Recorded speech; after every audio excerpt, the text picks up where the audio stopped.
No nosso planeta de hoje, nós estamos falando sobre o desastre em Mariana. E nesse assunto nós convidamos o engenheiro ambiental Ivan Bezerra. Ivan, uma coisa interessante que a gente deve destacar é que é com relação às leis. E a gente está vendo que, de uma certa forma, há uma brecha e para conter isso, como você vê a questão das leis? A legislação brasileira, ela é atuante, é uma legislação muito boa. Quando a gente começa a analisar, a gente percebe que ela tem vários aspectos que são importantes. Algumas reformulações, lógico, nenhuma legislação ela atende a todos os grupos. Então, de uma maneira geral, a gente está bem em termos de legislação. Em relação à legislação específica minerária, o Código de Minas brasileiro ele é antigo. O Código de Mineração ele já tem um certo tempo, é dos anos 30, 40. A gente está num processo de discussão na tentativa de implementar algumas medidas. No entanto, os grupos ainda estão em debate.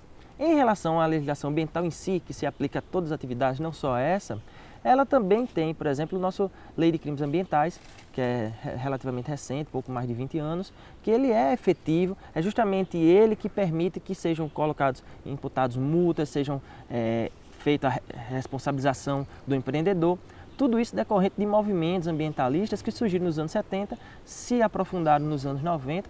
E aí um dos princípios que hoje regulamenta e que é implantado e que vai ser cobrado justamente nesse momento é o princípio do poluidor pagador, que se originou lá na ECO 92. A legislação brasileira, ela, podemos dizer assim, abraçou esse princípio e hoje todo mundo que polui, de uma certa forma, tem que reparar.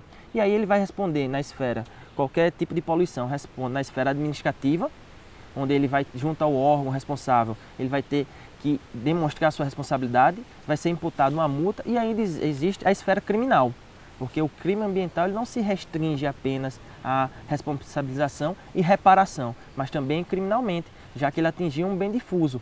O bem difuso vai ser aquele bem que ele é da coletividade, não tem um dono, mas pertence a todos. Então ele tem essa necessidade de estar reparando. E aí é onde vai entrar os órgãos de controle, no caso o Ministério Público, que atua justamente cobrando os órgãos que sejam repassadas essa informação para que ele então responsabilize criminalmente aquele que causar um dano. Isso aí vale tanto para uma mineradora, que causa um desastre, como aquele pequeno que resolve, por exemplo, caçar uma espécie que não é permitida. A gente sabe que a caça é proibida, então se ele caça, ele vai ser também imputado nessa mesma legislação. Então ela é bem ampla, ela consegue abarcar uma série de condições ambientais e uma série de atentados contra o meio ambiente.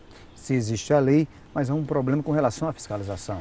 É um problema que a gente pode dizer em todos os órgãos de controle no Brasil. Infelizmente, nós não temos funcionários suficientes para fazer essa fiscalização.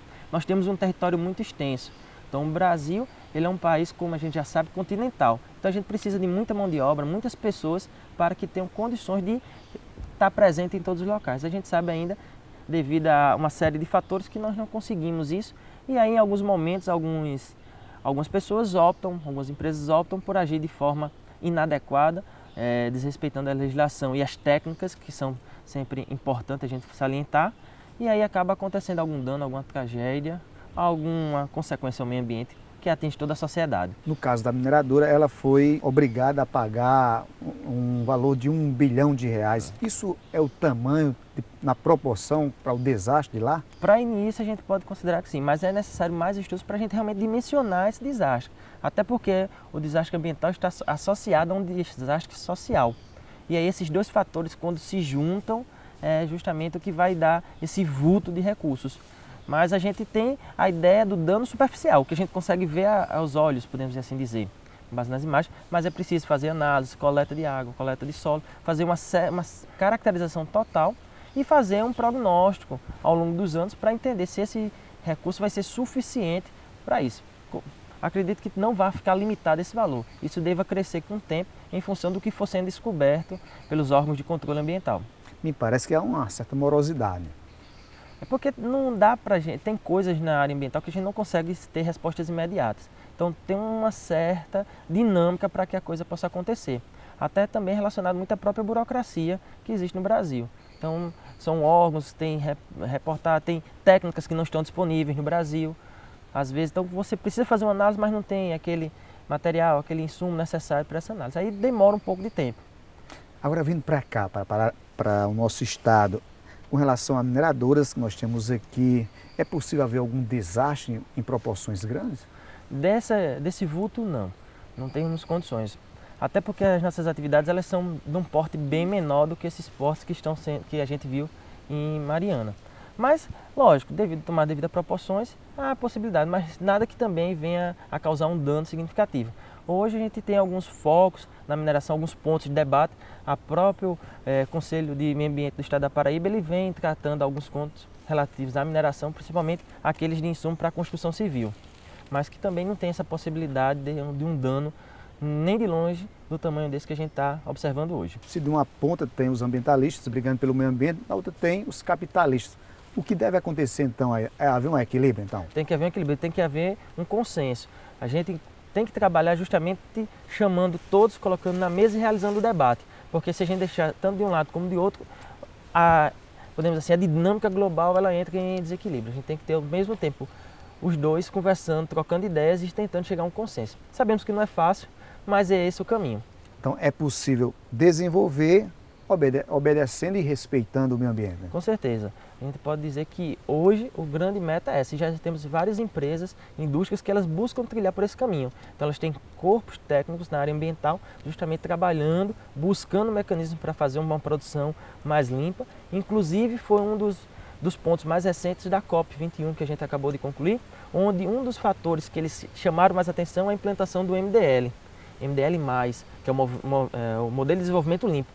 Então, cada dia mais, os estados fomentando políticas para que as indústrias, para que a produção seja cada vez mais ambientalmente correta. Então, isso é o caminho para a sustentabilidade. Isso leva o sentido daquilo que se extrai deve se repor depois. Deve tentar buscar mecanismo de repor, mecanismo de redução, criar técnicas que a gente possa trabalhar em ciclo fechado, como por exemplo na água. Se eu uso a água no meu processo produtivo, fazer com que essa água seja reaproveitada ao máximo para evitar, se eu trabalho com algum, por exemplo, hoje um dos cases de sucesso é a recuperação do alumínio em latas.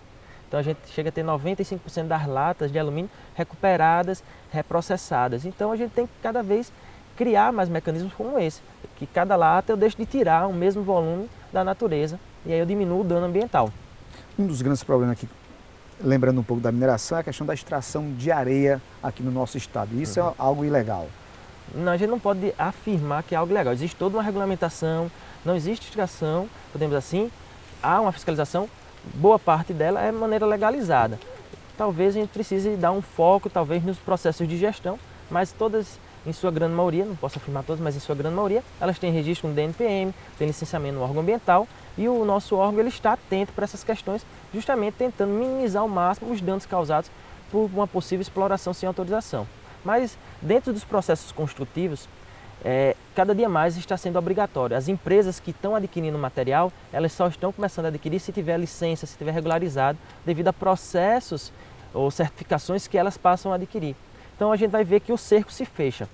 Mesmo quando o órgão, às vezes, por algum motivo não tem condições, mas a iniciativa privada querendo se qualificar dentro dos selos verdes, ela só recebe um material que tem a certificação. E aí já começa a barrar e todo mundo busca se enquadrar dentro desse contexto. E depois do intervalo, nós vamos falar de uma lei que trata do aproveitamento da água aqui na Paraíba. Os detalhes daqui a pouco.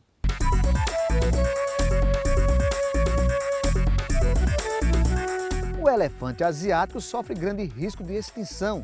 Desde o início do século XX, mais da metade dos indivíduos foi aniquilada pela ação humana. A espécie, que já perdeu grande parte do seu habitat natural, é caçada por comerciantes de marfim e domesticada para fins turísticos em vários países do sudoeste asiático, principalmente na Tailândia.